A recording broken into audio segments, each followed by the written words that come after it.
using plants and weeds within your tilapia and fish pond. Hi everybody, welcome again to another episode of Fish Keeping Jamaica. Welcome to my channel.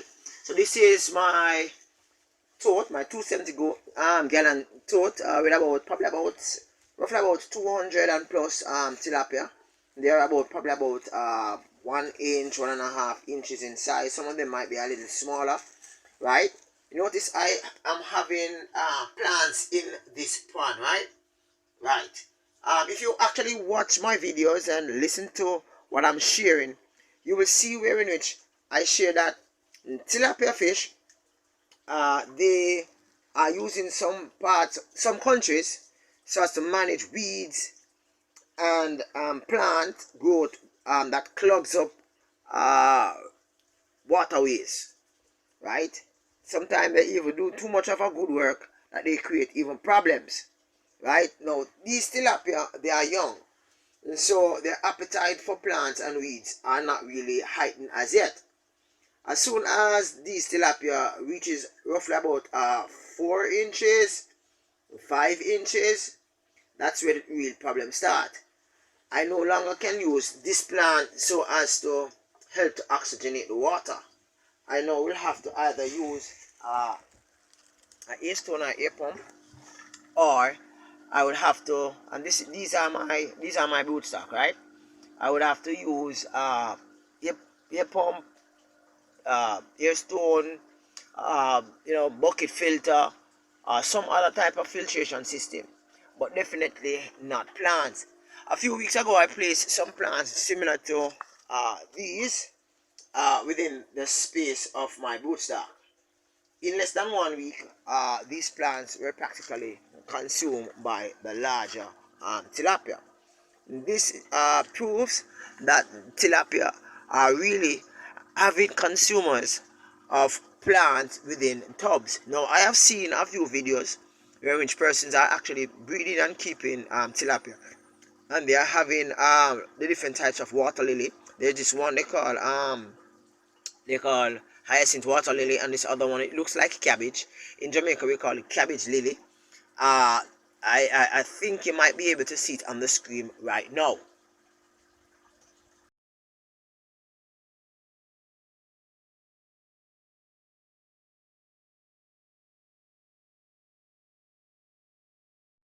Now, what the tilapia does when it reaches roughly about 5-6 inches is to actually consume, just like the goldfish. It will actually consume the roots. It will actually consume the roots of the water lilies, and it depends on the weed, the type of weed.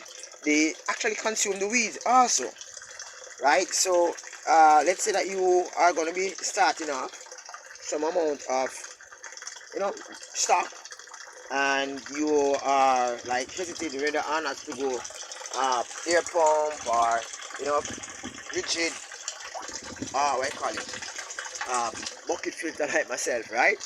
I mean, it's a lot of I call it now submersible pump you're gonna get. What you find that if you use plants, right, by the time they reach practically, this is my 270 gallon tote that I actually first started, right?